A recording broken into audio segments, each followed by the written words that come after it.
Audible's romance collection has something to satisfy every side of you. When it comes to what kind of romance you're into, you don't have to choose just one. Fancy a dalliance with a duke, or maybe a steamy billionaire. You could find a book boyfriend in the city and another one tearing it up on the hockey field. And if nothing on this earth satisfies, you can always find love in another realm. Discover modern rom-coms from authors like Lily Chu and Ali Hazelwood, the latest romantasy series from Sarah J. Maas and Rebecca Yarros, plus Regency favorites like Bridgerton and Outlander. And of course, all the really steamy stuff. Your first great love story is free when you sign up for a free 30-day trial at audible.com/Wondery. That's audible.com/Wondery. What makes a great pair of glasses? At Warby Parker, it's all the invisible extras without the extra cost. Their designer quality frames start at $95, including prescription lenses, plus scratch-resistant, smudge-resistant, and anti-reflective coatings, and UV protection, and free adjustments for life. To find your next pair of glasses, sunglasses, or contact lenses, or to find the Warby Parker store nearest you, head over to warbyparker.com. That's warbyparker.com. Don't ask me to talk.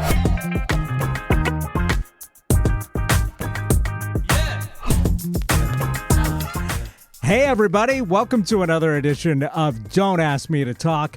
I'm one of your podcast pals. I'm Eric Reiner, and I'm here with... Stacy Heller, a.k.a. the other one. Yeah, the other podcast pal. Yeah. I mean, you know, we're pals. We're pals with you. So, hey, listeners, we appreciate the fact that you're our pals. Yes, yeah. Thanks for joining us on the radio or on your podcast app of choice. We definitely appreciate having you along for the ride. And it is always a ride because we tend to zigzag with our conversations. Conversational off-roading, we like to say. That's right. Never met a tangent we didn't like. Speaking of which, driving through Seattle the other night to get to a friend's house for dinner, it felt a little bit like our conversations. It was like, you know, something had to be rerouted. And then, you know, when you can tell when other people are following ways too, because they're going the same way that you're going. And you're like, no, this isn't the main route to get here. This doesn't seem right. This doesn't seem right. But here we are all together. This road isn't paved. Going through this random tiny little side street. Yep. And we finally got there. And I will tell you what, I am having so much, I don't know if it's FOMO or jealousy, envy. You know, friends are starting to, I don't know, I guess it's downsize, but also maybe it's just right size. And they're moving from their big houses where they raised their kids. And a couple friends have recently moved into like Seattle area. And so I want to live in a neighborhood like that. I want it so much. The idea of being in kind of an urban environment in a little neighborhood within, and, you know, you walk out your house and you can walk down to the pub and all that stuff. But then I'm like trying to get into where the house is and get out of it. And then I'd need Waze every single time. And I would never go the same way either time because there's always something happening in the city. There's my rant. Yeah. There's not really anything that you can say about that. So how was your week? Well, it was fraught with ups and downs. Yeah? Yep. Yeah. I worked again at Amarone. Hey. I was super stoked to go back. The gals that work on Thursday nights, that's my crew. But here's the thing. The ankle. Next morning, I was like, I'm feeling this. And then, because I'm some kind of weirdo masochist, I decided to go for a walk with a couple of friends. And I was like, okay, this is going to either push it and I'm going to have to go do something about it or not. It pushed it. So Friday night, went to urgent care, had it checked out, not by PA Rick Massey, but instead by a doctor. And I will say, he's like, I don't feel anything. I'm not really sure. I think you need to go to a specialist. which is fair. Honestly, we all knew where this was going, Right. but I'm being stubborn. However, I did get an x-ray, and she was showing me, she's like, okay, they're going to say that nothing's come up because there's no obvious sprain. But she said there's a little bit on the back of your heel. I think we can safely call your ankle a crankle now. It is so crankle. It sounds very cranky. It's awful. But it turns out I maybe have something called a bulky plantar calcanil or something, which is basically like a bony spur. Bone spur. You got a bone spur. Well, you're not going to be drafted then. I know. In the upcoming Civil War. Which, honestly, like World War, Civil War, like Revolution, I don't know anything.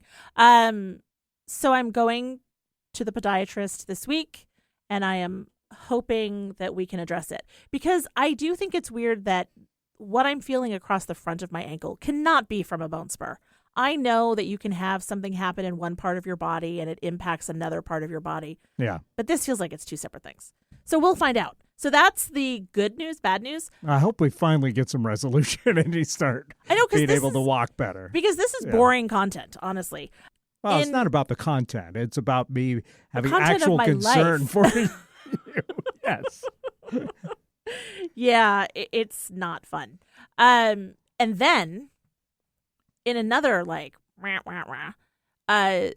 so if you've been following, I have my cat Cole, cute, sweet, old, talk about cranky tuxedo cat, and he does not get along with my grand cat Wilson. So my daughter Annie lives at home, and her cat Wilson, who's an orange tabby, they do not get along at all. Like, Cole was looking forward to retirement as an only cat, and then Wilson came in. And Cole's been spending a lot of time in our bedroom, doesn't like to leave. Cats moving in together, you got to be very purposeful with how you introduce them. And it's a whole process. You know, they're very territorial. And you got to be careful when introducing it because they can, develop an instant dislike for each other. That is very hard to get rid of. Uh-huh. Yeah. So that's where we are. And this morning I thought, ooh, I'm going to grab Cole and I am going to skirt him downstairs and out. He likes to hang out on the back porch. And I thought, good day for that. There's somebody home all day, blah, blah, blah. Gotta keep him separated. Exactly. So was bringing him downstairs, and all of a sudden he started to hiss, and that's not surprising because in anticipation that Wilson might be around. Right. But then all of a sudden I look, and under my feet is Wilson. And so Cole is luckily not scratching me like cats tend to. He's just hissing. But then Wilson climbed my leg like a tree trunk. And he's getting aggressive. Yeah, and he's normally kind of not the jerk. Docile. He's just curious. Yeah. And he knows that he's sort of bugging and pushing buttons for Cole, but he's usually not into it. Anyway, he climbed me like a tree. I then proceed to yell, ouch, and maybe some As expletives. you branched out. And then Cole went flying, and Wilson, I may have given him a good shove with my leg that he was clinging to. They got into a tussle, ran up the stairs, and then Pete had to break it up. And so now I have, when you get, I don't know, a scratch or whatever, I instantly bruised. So my whole leg now is black and blue. Ouch. Uh-huh. Yep. And, yeah, it just... So fun week. Right? It's just... it just doesn't end. But it's okay. I'm re-entry. This is the hell we made for ourselves. Honestly. And I have it in my name. It's the heller I made for myself. Right. So, yeah, but I got to see friends, and so that was really good. And I got to go into Seattle and find them and all that. And I continue to clean things out. So, not it sounds like I had a horrible week. I had a good week, but also it was punctuated with horrible. Okay. What about you? Let's talk about you. Mine was a little bit better. No, I'm not coming out of the weekend with gaping wounds. So I think that's good. But I did have some misadventures this week. Oh. Well, one thing was really fun is I went and saw Nikki Glazer at McCaw Hall in Seattle. She's so funny. She was very funny. Yeah, she did a great set. Hilarious stuff. I'm not sure I agree with some of her sentiments, like that spray tans are a good idea. Well, she's interesting. She's gone through a whole glow up. Oh, yeah. And she talks about it. Mm-hmm. Like, she's like, I got the money. I'm going to do the stuff. Right. And so, And good she on is, her. yeah. Yep. She's doing it all and she's fully embracing it. Yeah. What was interesting, though, is that that her doppelganger is the coach of the Seattle Kraken hockey team. Really? And they both do look very similar. Interesting. And I think I saw the coach like walk through the crowd after the show, and I was like, "Is that Nikki?" It was like, "Oh no, it's the other one." Oh, that's so interesting. And so they gifted Nikki a Kraken jersey, which she came out wearing before she introduced one of her openers, and looked very cute in that. But yeah, it's funny that's her doppelganger is here in Seattle, is the coach of the Kraken. That's crazy. But yeah, it was a very fun show. McCaw Hall's a little bit weird because I don't know what it is about the acoustics, but I feel like the laughter really gets amplified in that room, which is good for a comedy show because, the comedian can hear the added appreciation. But as an audience member, it's like, oh, I'm missing like the jokes because I'm not hearing the performer over the top of the laughter that's just echoing in the hall. It's weird. I haven't noticed this phenomenon in other theaters before. Is it doing the thing where it's almost like it's the delayed sound wall where like sometimes I've gone to shows or I've seen things where they say something and the people in the front are almost hearing it first, and by the time it gets to you, what they've said, I know that sounds weird, but it's like the travel sound thing. Yeah, no, I think it's just more like maybe where they have their speakers set up or their sound system. It's I don't know, but I've noticed this a couple times while I've been specifically in this space where the laughter of the crowd is really loud amongst the crowd and to the point where you don't hear like the performer unless there's like silence in the crowd. You need subtitles. I guess I needed subtitles. I couldn't click those on a live show for some reason. That's so weird. Oh my gosh, that's funny. But yeah, what a fun show. She was great. She's hilarious. I've been a fan for years and years and seen her in small clubs and stuff. So it was interesting, and I'm super happy for her that she's able to sell out multiple nights in big theaters like McCaw Hall. So pretty cool. But I was really surprised by one of her openers, which was Amanda Knox. No way. Who you don't typically think of. What a killer opener. Yes. And they joked about that quite a bit. Oh my gosh. I mean, she's local. The elephant in the room. Yes. Yeah, if you don't know who Amanda Knox is, folks, she's local to this area. Look her up. Yes. She spent a lot of time in Italy. In a prison cell. Right. And wow. which she maintained she was, wrongly accused and convicted, and now has been cleared by the Italian justice system. Yes. But I think no matter what, I mean, what a weird situation to be in, because your whole life there's going to be that cloud over you of suspicion, like that they somehow got it wrong or, got it right, Right, of course. So. Well, you know what she's done? It sounds like if she's sort of doing this kind of thing for Nikki Glazer, it's like she's taking the Monica Lewinsky approach, right? Yeah. Like, I'm going to take back my narrative and I'm Like, I'm going to do She my actually thing. has a book out, I believe, and I heard an interview with her not that long ago where she talks about how Monica Lewinsky actually reached out to her, or she reached out to Monica Lewinsky, and they both, kind of were able to kind of support each other because they both been through this kind of thing where their name was just totally destroyed in public, and everybody knows them for this one negative thing and not for the rest of their life, which has got to be really weird. But just as a comedy set for a newcomer, I thought she did all right. Really? Yeah. Okay. Yeah. Did she, was her material about any of her Oh, experience? yeah. Okay. Absolutely. Yeah. Okay. So she's like, you know what? I'm going to take these lemons and I'm going to make some And San Pellegrino lemonade. And also about being a newish mother, and, being married and stuff. I think her delivery is a little bit kind of NPR, a little bit TED Talk at this point. Okay. So, but it worked. But I think that's the one maybe stumbling block. But maybe that's just being from Seattle. You can't help but have a little bit of that.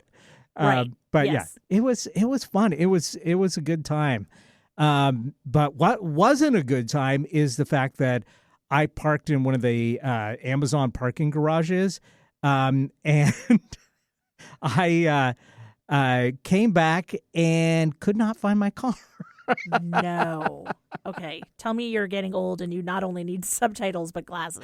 I have glasses. I know you do. For but reading, but I could not find my car, and the girlfriend was not feeling 100%. So I'm like, you just sit down and I'll go look for this. Because she couldn't remember either exactly where it was.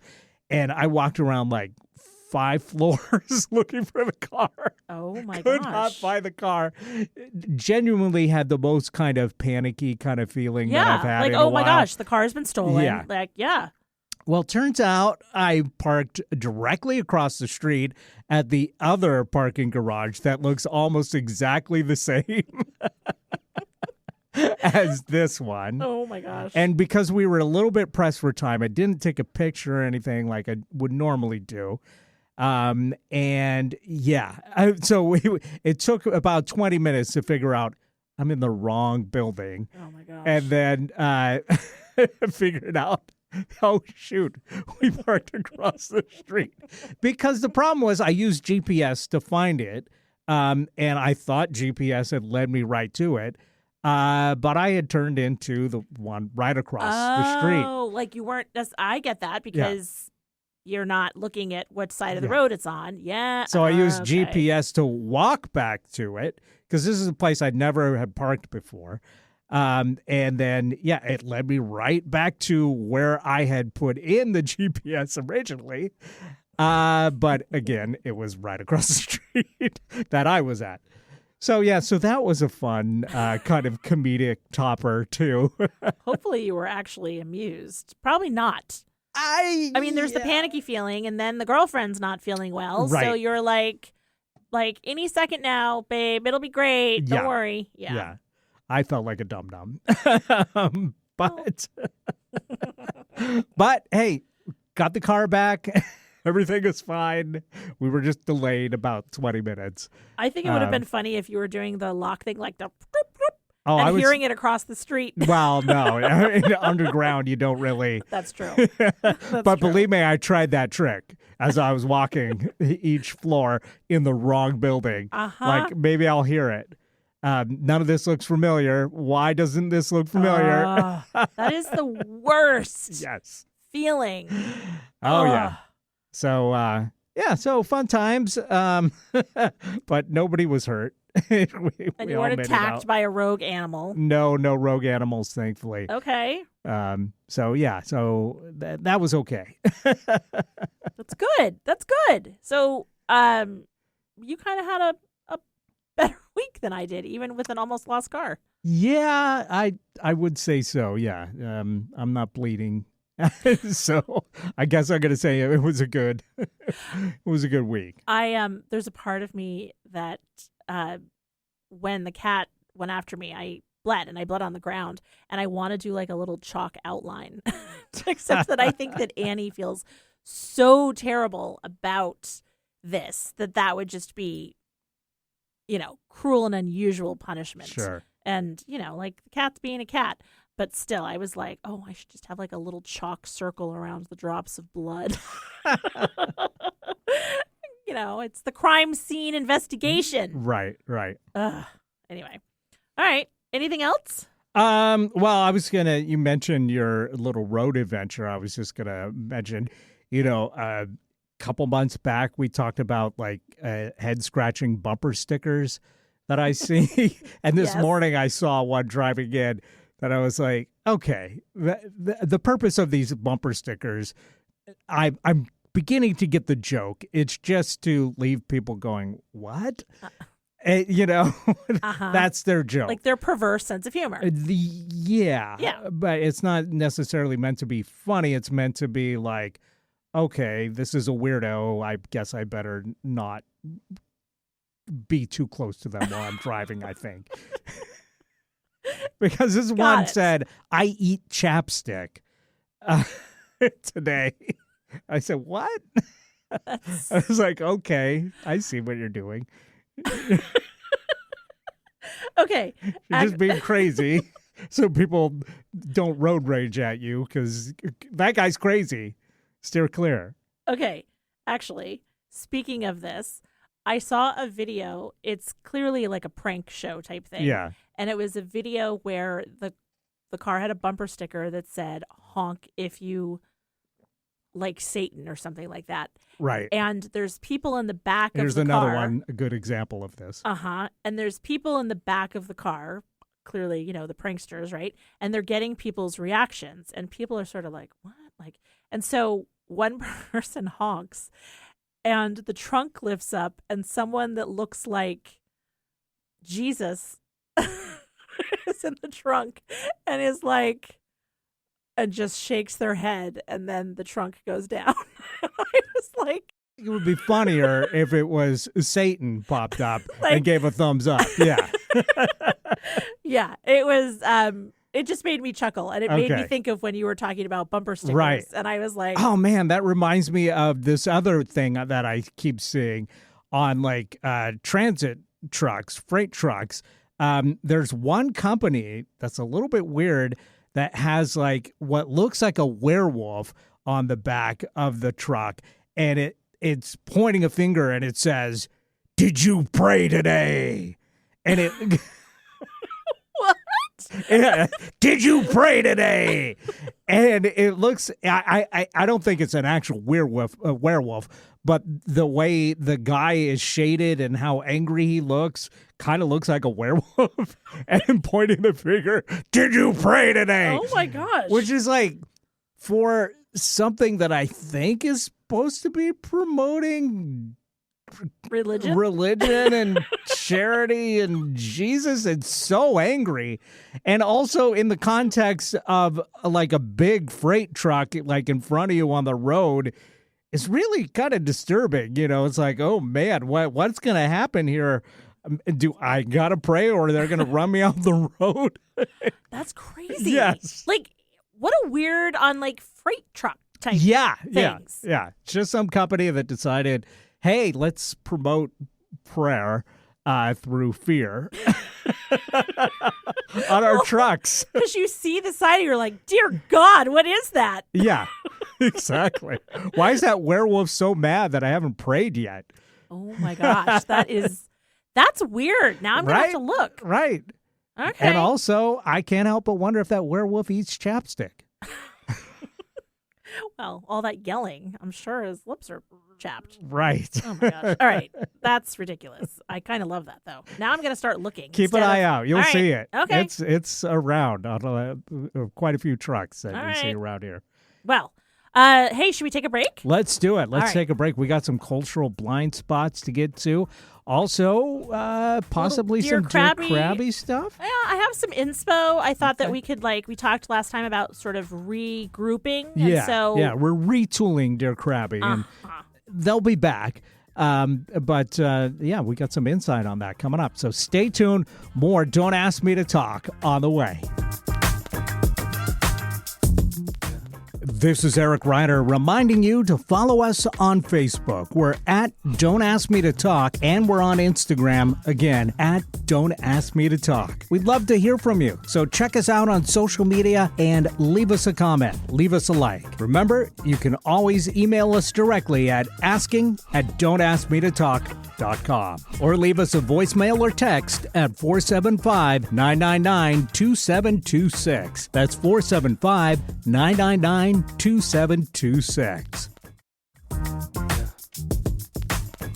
And we're back right here on Don't Ask Me to Talk. I'm one of your podcast pals. I'm Eric Ryder. Hey, I'm the other one, Stacey Heller.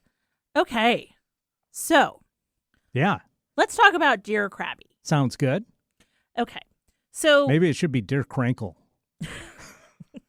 hey, if the shoe fits. What's going on with you, Crankle? Exactly. The shoe doesn't fit. That's the problem. Crinkle claws. Okay, so we've talked about the idea of mixing things up a little bit and, maybe revisiting some old questions because we don't get a ton of people asking. Like, things will come up in conversation with people where they're like, ask about this. I'm dealing with this. And that's awesome. But we also, we need some inspo. So I was looking at some like classic Dear Abby questions. Yeah. And an article came up about 13 of Dear Abby's best zingers.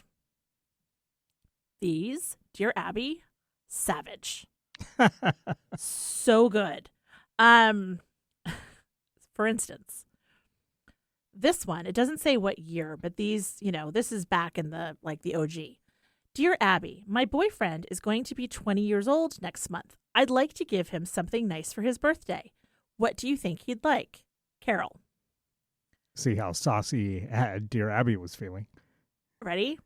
Dear Carol, never mind what he'd like. Give him a tie. Okay. I'm like, I got to say, that is the opposite advice from what Nikki Glazer said. I'm sure. I am sure. But I was like, okay. Still like on brand, prudent and everything. Right. But okay, another one. Dear Abby, our son married a girl when he was in the service.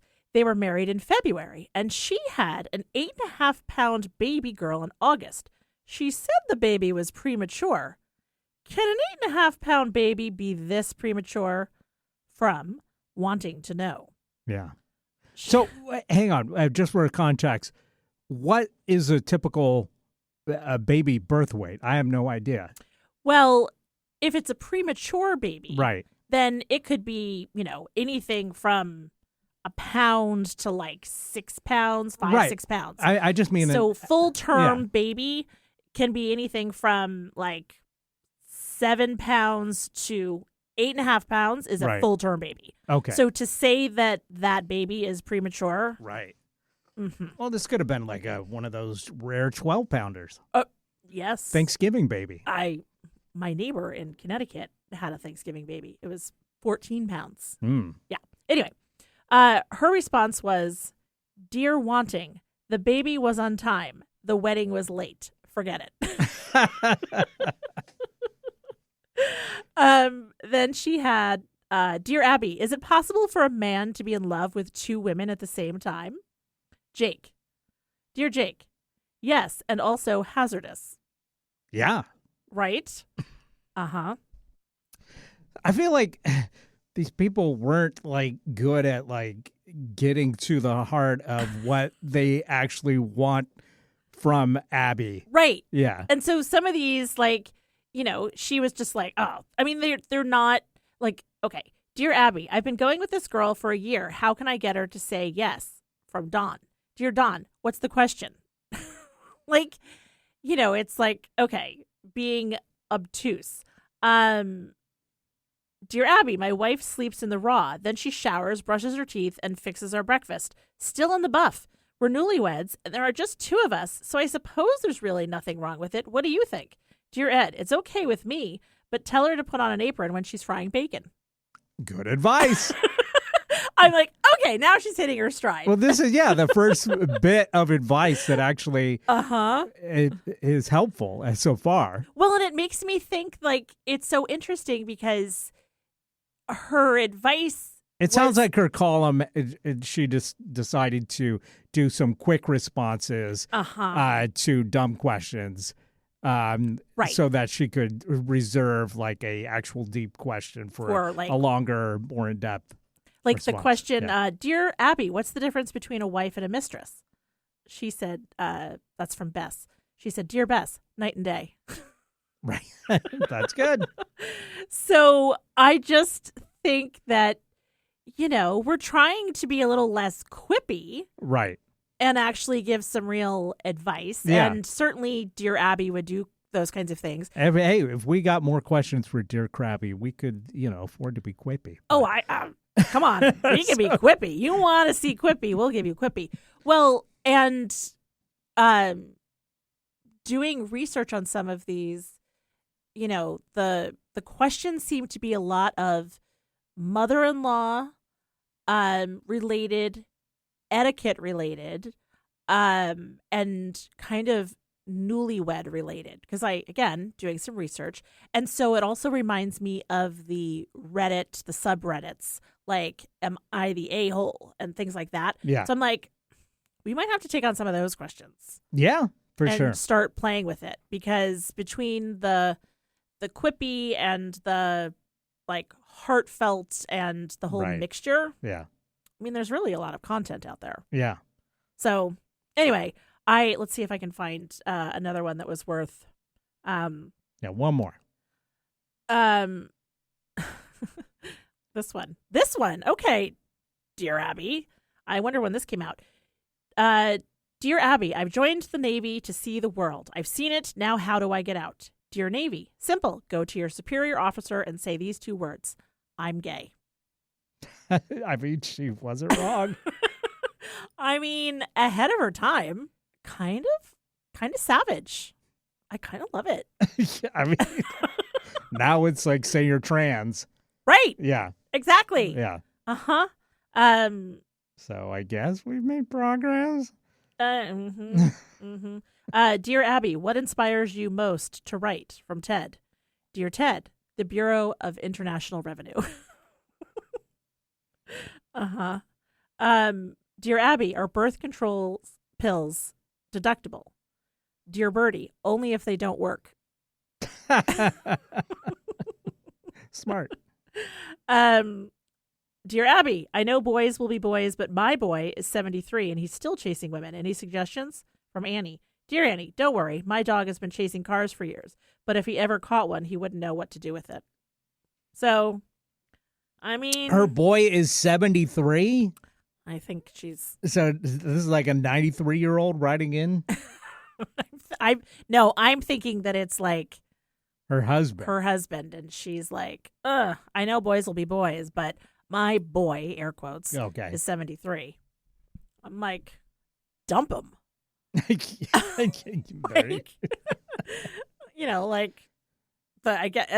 I think Abby's making the point.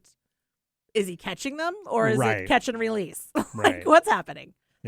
Is he just an old flirt, or is he a philanderer? Exactly. So, so we're going to keep tinkering with this. Okay. But I think that, some things will come up. So bear with us, but also we would love feedback. And the best way for you to share feedback with us is to either email us. That's right. Asking at don'taskmetotalk.com. Couldn't be simpler. Oh, and it could be. You could actually just text or leave a voicemail at 475-999-2726. There you go. So would love to hear what you think. But now it's that time of the show. Our cultural blind spot segment. Yeah. I checked off a couple, and I'm not sure this 100% qualifies because I I've talked about this, and I'm going to Europe here in a couple weeks. Mm-hmm. And so I'm trying to kind of get in the mood with some European culture. So Okay. I watched a couple classic British movies. And so I think Americans would probably be like, well, that's not a cultural blind spot. But I think if I was in London and I said, hey, I finally watched this movie, Yep. I think you would have more people, film nerds probably on either side of the water, saying, yeah, that's a big one. It's like Faulty Towers, right? Like there's certain things that are like, Yeah. And what's the ab fab?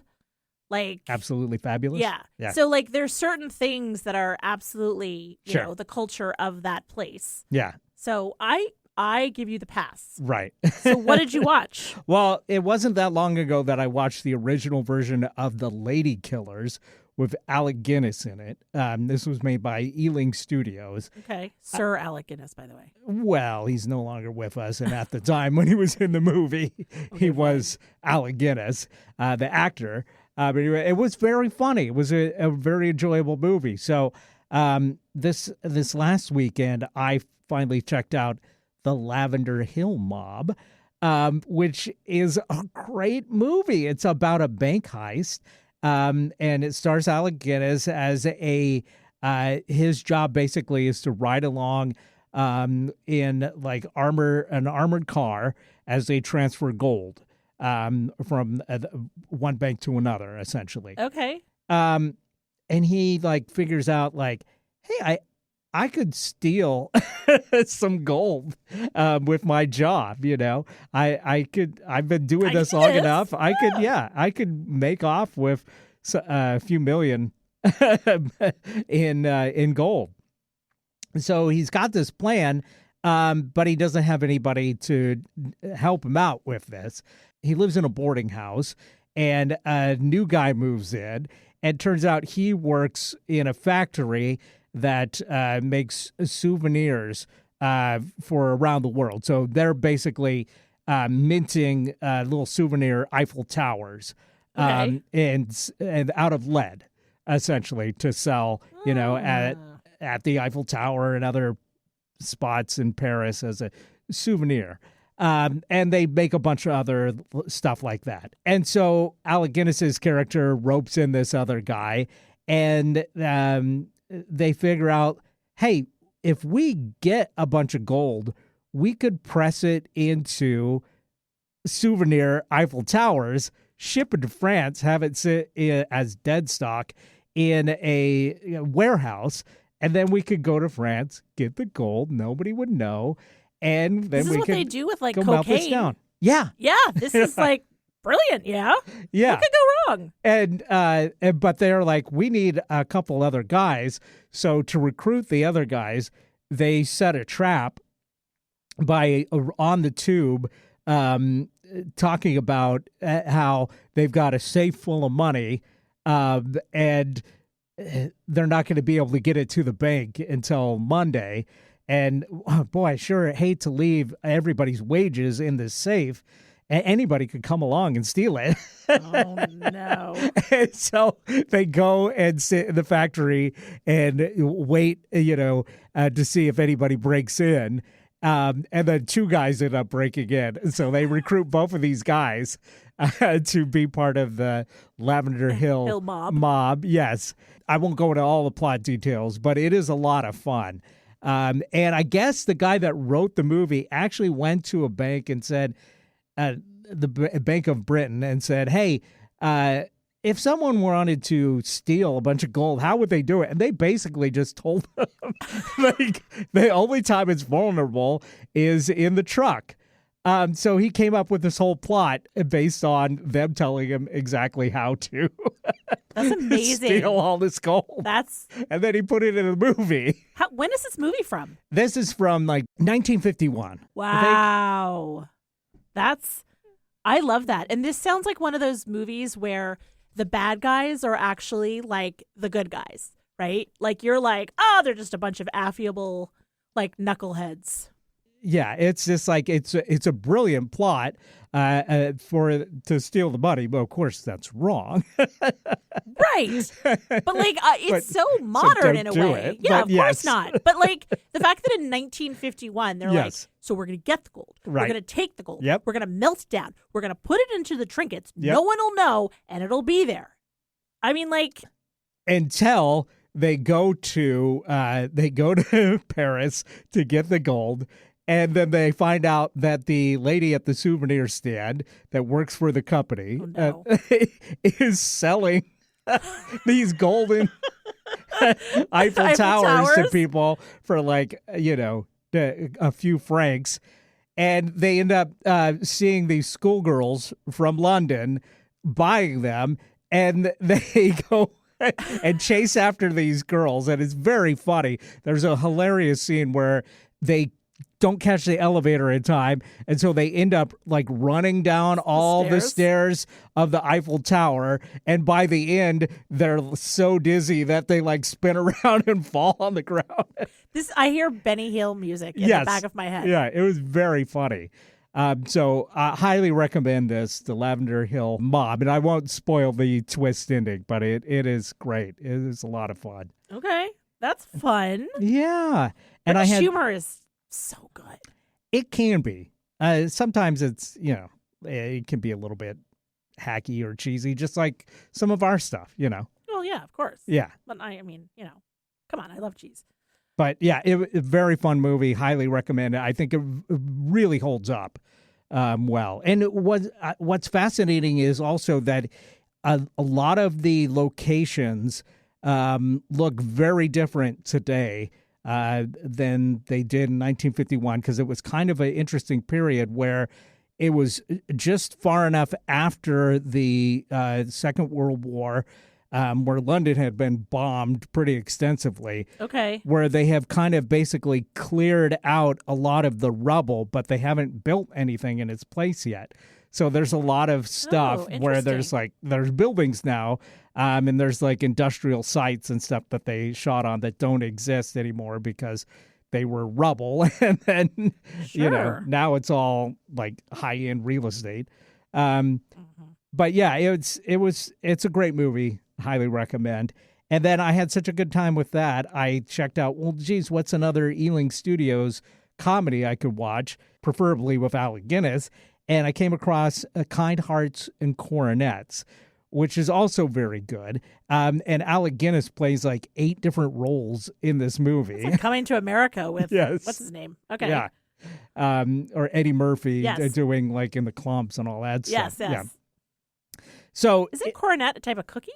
Well, it's a type of horn, I believe. Well, yeah. Yes, but I also Anyway, I know that, and I also thought it was a type of pastry. But I'll look that up. Anyway, so Kind Hearts and Coronets. Kind Hearts and Coronets, which is about a guy whose mother marries like an Italian singer, and basically is disowned by her wealthy family, who are the heir to a dukeship. And this guy decides that his family was so poorly treated by them that he is going to murder his way to becoming the next duke. And surprisingly, with this plot, it's still very funny and very well done. And Alec Guinness in all these different roles. I'm like, for it being again in the 50s, the makeup is fantastic in this movie, and it's really brilliantly done, because you kind of end up, just like in the Lavender Hill Mob, you're kind of rooting for this guy, even though he's a criminal. But it like almost dares you to root for a guy who's not a good guy, but then like a lot of his victims are pretty snobby, upper crust weasels, basically. And so it's kind of like, okay, I guess it's okay. It's Robin Hood-ish. Yeah. But then there's some other intrigue in it. And I would say this is a fun movie too. If you had to pick one, I would go Lavender Hill Mob, just because it's very funny. and really kind of it could be done today, actually. Yeah. Whereas this one seems a little bit more dated, and it's not quite as laugh out loud funny. And also, there's surprisingly some kind of language, shall we say, that wouldn't fly today in it, which was a little bit jarring. I'm guessing you're not saying swears. No. Well, I swear in a racial sense. Right. Okay. But yeah, but still a great movie. And yeah, I would recommend it, but I would just say start with Lavender Hill Mob if you're looking for a classic British comedy. That's so fun. Yeah. I love that you're getting in the headspace. Yeah, I try to do that, before taking a trip. So. I feel like I need to do that with my trip to Italy that's going to be forthcoming here. Need to find some Italian movies. Yeah, well, there's a lot of good ones. Yeah, there are a lot of good ones. All right, and by the way, coronet, it's an Italian cornetto, and it's I know you're surprised, horn-shaped like pastry, usually with like a chocolate filling inside. Okay. So. Well, there's also the cornet ice creams, I believe, or cornetto ice creams. Yeah, there you go. So there's apparently a whole bunch of types of pastries. So I'm not crazy. I mean, I am crazy, but not in this case. So, all right. So well, did you cross off any cultural blind spots this week? Yeah, no. I read a really bad romance novel, but it was taking forever because it was just so painfully obvious. And I have a thing that I really don't like to not finish a book. So it was dragging on forever. But I will say that I am determined, because I have some traveling coming up, to download some movies and watch them on the plane because I'm going to have time. So much time. Yeah. So that's my plan, to download some movies. And I feel like I need to watch what's the freaking Dracula one that you're always telling me to watch? Shaun of the Dead. Dracula. No Dracula involved. Okay. Well, Shaun of the Dead. Yes. Okay. So I need to find where that is. I'm thinking of the one that they redid that's called God Bless You. It's not even a little bit. Nostrafufu. Do you even know what I'm talking about? The one where you didn't like the guy's mustache. Nosferatu. Yeah, that one. Yes. That would be a good one to maybe check out. I'd go with the original, honestly, for the spooky season. Yes. Yes. Yes. You were mentioning some of these, so I was like, okay, these might be good. Look, we're but month. if you want a comedy vampire movie, Dracula Dead and Loving It stars Leslie Nielsen, who you just watched in the Naked Gun movie that you just finally checked out. So that would be a good follow-up for you for spooky what is it season called? and funny. Dracula Dead and Loving It. Okay. Yep. Okay. A lot of vampire jokes in that. And since you enjoyed Scary Movie, yeah, that could be your next watch. Okay. All right. This is good because Scary Movie was a good foray into Right. it. So I love this. Okay. Dracula Dead and Loving It. Noted. Okay. Well, we probably need to move on to the next. Oh, yeah. We got to take a break and get to our top topic for today, which we haven't even mentioned so far in the show. But last week, the Willow Topics picked for us ban bottled water. What? I know. Stay tuned. We'll find out our thoughts. We'll be right back.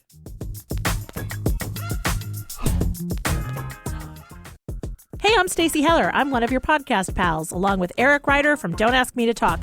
Are you liking what you're listening to? Awesome. We would love if you would follow us on social media. We're on Facebook and Instagram as Don't Ask Me to Talk. We also are wherever you find your favorite podcasts. You can follow us, subscribe, rate, whatever it is that you do. You can also email us. That's asking@don'taskmetotalk.com. And if you'd like, text or leave us a voicemail at 475-999-2726. Basically, we'd love to hear from you. Thanks for listening.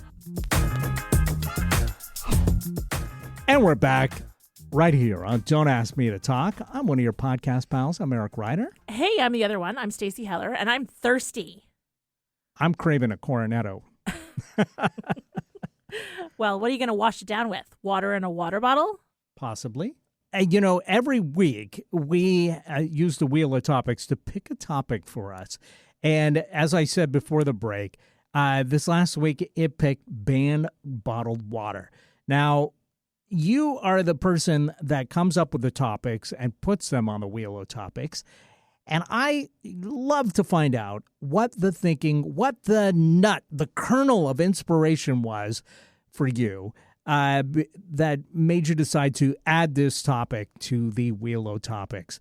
So, Stacey, let us know what you were thinking. Okay, this topic comes from so many different places. So many. So go with me on this ride. So first, one day, I was cutting up the little plastic thing that holds like a 6-pack together of tonic water. Mm-hmm. And I'm cutting it. And whenever I cut those, I have to make sure that there's no circles. Everything's cut so that I'm not I suffocating. do this too. Right. Yeah. So then that made me think of the giant plastic island that's out there in the ocean. And I was like, ugh. And so, And by the way, those rings, those used to be so common that would hold cans together. But now it's like when I get one, I'm like, what? Am I in 1982 again? I know. Because usually stuff just comes in a box now. Yep. You don't have that plastic ring can holder anymore. I know. But occasionally you will find it, and which so, is weird. Right. So I'm like slicing and dicing that thing up. And so it made me think of the plastic mass that's floating in the ocean. So that was one, let's say, entry into this topic.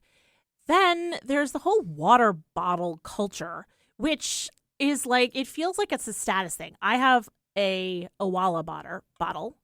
It's supposedly when you take a sip, it makes you look like a koala. Here, I'm going to take a sip and you can look. Okay. Don't make me do a spit take. The lid makes you look like you have a little koala nose, I guess. Is that the concept behind it? Or is that No, just I what think somebody's noticed? I think somebody noticed it. Oh, okay. And I actually like this water bottle I don't like the Stanley thing. Right.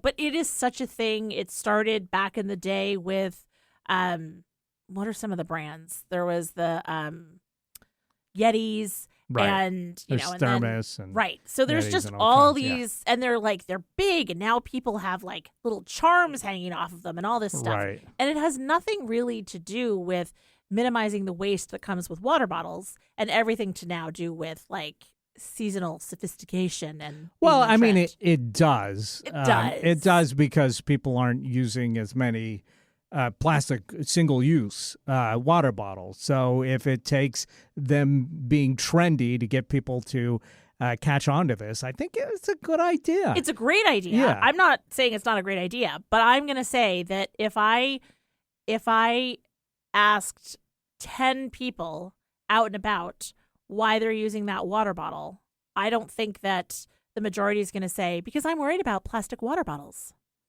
Yeah, but it doesn't matter. I know. I'm just saying, I'm just saying they're not making the choice for that. Sure. So anyway, No, people do stuff for selfish reasons rather than, trying to be a better person all the time. But, if it benefits the planet. The greater then, good. Yeah. Absolutely.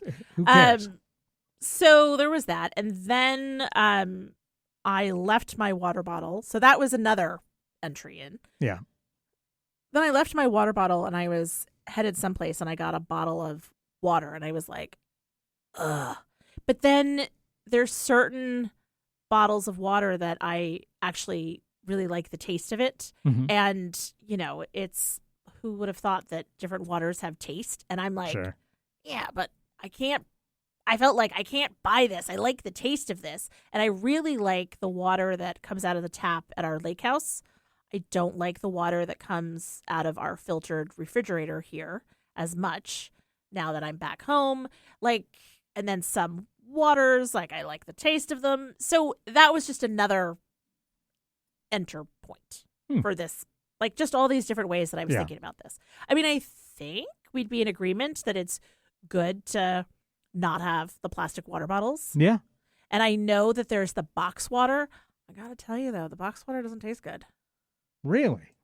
I don't think it does. Huh. Which is silly. It may be the container for me. Like maybe if I poured the box water into my water bottle, it would be fine. It feels like it can't get cold enough. No, that makes sense. I mean, and also, they've done studies where they've shown that like stuff tastes better to people if it's out of glass rather than plastic. So I imagine the cardboard thing is the same thing. Mm-hmm. Yeah. So like that's and that could be entirely psychological rather than it actually tasting different, you know. Mm-hmm. But that's just what people's perceptions of it. So totally. And I do like I think it's the Dasani water maybe that's in when you go to the airport, it's in like an aluminum container. Right. I love that too, but I think it's a temperature thing. Yeah. I definitely think it's a temperature thing. So anyway, cold is better. I mean, I think we can agree that we should probably be banning plastic water bottles. No, I don't agree on that. Okay. No, because I think there's certain situations where it's like, I need a bottle, I need some water, I need a beverage of some sort, and why should water be any different than soda? Well, you know, that should be an option. So do you tax, though? Like, you know how they have the bag tax? Yeah. Like, do you do something like where if you buy a bottle of Diet Coke or water or any of it, yeah, like there's a little tax that you pay? No, I think that's a good idea. I mean, there should be, it's not even a tax, but a deposit where you can get that money back and just make people be a little more responsible with it. And then there should be machines where you can just, I'm done with this, put it in the machine, and it gives you back your dollar that you paid for, you know, the deposit on the water bottle. Yeah, they used to have recycling deposits. Yeah, they did, and they were very successful. So I don't know, not all states had adopted them, and yeah, so there would be like different, like I remember like Michigan was always like, you get like a quarter or something back from an aluminum can. There was even like a Seinfeld plot about like Kramer trying to get all the cans from New York and drive it to Michigan to get that money from the deposits.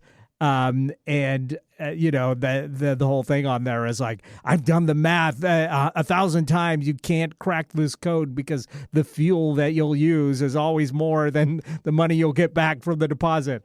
But they try and do it. But anyway, and California used to have something like this. And I think it's just the manpower. But I feel like in this day and age, if we just had like put AI to use doing that, you know what I mean? Right, right. Quit stealing jobs from you know, people, from artists and musicians and broadcasters and everybody else that it's taking, programmers, but instead, you know, put it to use like recycling plastic. I think that would be a great idea. Like I know that there's a company, I think it's called Pollywood, and they do like outdoor furniture. Yeah. And they take recycled items and they're turning all of that recycled stuff into their furniture. And I'm like, that's pretty brilliant. Right. So I'm like, companies like that, like, hey. The boards that I'm buying for my new deck are largely from recycled plastic. Mm-hmm. So there is use for this stuff. There's just not enough profit in it, and unfortunately, so we're seeing like a glut of like just like recycled stuff just building up and not being used because it's cheaper for them to make new rather than use the recycling stuff. So we need to try and figure out some better incentives to make this stuff actually profitable. Because in our capitalist society, nothing actually gets done unless it's profitable for people. Well, and the thing is, companies like that, like, wouldn't it be interesting? Hear me out. I'm in my idea mode. There's a company called ThreadUp, and their whole thing was you got a prepaid bag. Yeah. and you could stick as much clothes in it as you wanted, and then they would sell what they could, and you got a percentage. It was like doing consignment. And then the rest you could either have sent back to you for a fee, or they would put it into landfill, like not landfill, but like, when you can take soft goods and Right. it can be shredded and whatever. So do something like that where it's almost like, here's a prepaid box or bag or whatever it is, and send your recycling to that company, and they'd have all the recycling. Yeah. Like, boom, done. Yeah. So all of those companies do something like that because it does incentivize people to do something with it. I mean, the recycling deposit, people loved that. I mean, I hate to be, kind of stupid about it, but you see homeless people like collecting cans. Yeah, that was an added benefit. I mean, honestly, like legit, it was a money maker, and Right. also it cleaned up all of the trash. Right. Like, yep, yes, Yeah. let's do it. Yeah, so I agree. I think banning isn't necessarily the right answer. I don't think we're prepared for that. And I also think that they would make a better quality bottle for this if it was almost guaranteed to be returned to them. So wouldn't it be just the cheapest plastic that Right. ends up in the ocean? So I think that's a good thing. But as far as like a bottled water itself, I buy it when I'm in a pinch sometimes, or if I'm at like a contained space where I can't bring my own beverage and I need a beverage, but sometimes water is the best thing Right. to get. But people kind of got to get over the fact that bottled water is some special, better for you water. The reality is 99% of the time it comes from a tap from somewhere, and it's literally just filled up and then shipped to you. And your tap water is just as good, if not better. Honestly, I mean, so fun fact, my great-great-grandfather started the company Great Bear Spring Water. Right. And it was up in Syracuse, New York, in Fulton, and they were taking water from a spring, Yeah. sure, and using the pump house, and they would, fill these at the time glass bottles that Yeah. they were using. But water could come out of the Hackensack River.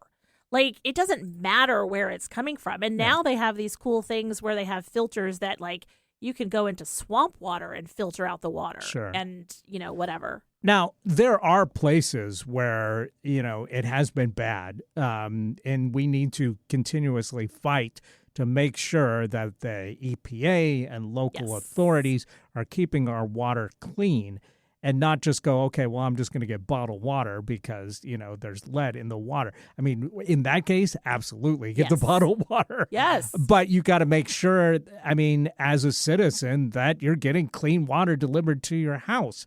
You don't Yeah, want to we be take that for bathing in that granted. or cooking in that or anything. And yeah, so stuff like Flint, of course, obviously, drink that bottled water until this problem is fixed. But, like in the Northwest, we've got fantastic water. New York, fantastic water. It really So, is. yeah. Like, what? That's why the bagels are so good, they say. Right. It's clean. It's good. And, and that bottled water usually isn't better quality. But you can do some easy research and find out about your water quality. We get a report from Tacoma Public Utilities every year on our water quality. Interesting. And it's good. Of course, you could have issues with pipes in your house or whatever. So Right. be aware of that stuff. But for the vast, vast majority of people in America, we've got clean, good drinking water. And going for the bottled water is not any better and is a waste of money and resources and stuff like that. So, Mhm. Well, and my other question would be, why aren't the plastic caps, recyclable? Do you ever notice that, like, because they gum up the machinery. Because they have the little plastic inside, but it's plastic, isn't it? No, it's because they're small. So the sorters, like the rollers, it gets stuck in that. So, yeah, you definitely want to separate your caps from your bottles when you're recycling I because just never knew why. that gums up the machinery. Yeah. Okay. And then also, But there should maybe also be like a separate thing just for caps. I don't know. right, because there's so many But caps. then somebody has to unscrew that cap when they're, sorting plastic, and they're trying to have machines do it. But yeah, we should get those, these robots that look like dogs now, instead of having that to attack people like in a Black Mirror apocalyptic future. Instead, have those guys built to sort our plastic. You mean the guy that doesn't have the toes, or the guy with the toes? I could see him, from RoboCop. Sure. Right? Yes. Ed 209. Ed 209. He'd be great at sorting plastic. Put him no to work stairs. doing that Long as instead there's of no machine stairs. gunning people down. Exactly. Yeah. All right. Well, okay. Well, I think we solved it. I think we solved it. Okay. So, hey, everybody. Basically, it's going to take a village. It is. Yeah. All right. And we got to remember we're living in a society. Boy, aren't we? Yeah.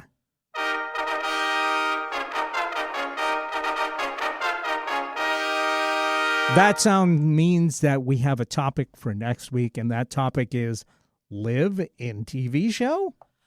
Oh, okay. So, if you could pick a TV show, any TV show that you would want to sort of inhabit, like for realsies, Yeah. what TV show would you want to live in? Wow. Okay. This one I'm going to have to give some thought to. Yeah, you might have to actually think about it before 5 minutes before the show. Right. Because, usually TV shows, the hook is that wacky hijinks or terrible stuff is happening to you. I know. So I got to think, well, gee, what show is so boring that it would be enjoyable to live in? I think about all those 80s sitcoms. Right. Right? And it's like, good, wholesome stuff that's happening. And, Mr. Belvedere. Oh, That sounds great. classic. Yeah. All right. Well, we're going to need a longer, more thoughtful I'll try answer. and come up with a more current reference Perfect. by next week. So All right. be sure to tune in. Thanks for listening, everybody. If you got comments, questions, suggestions, asking it, don't ask me to talk. We love you. Thanks for listening.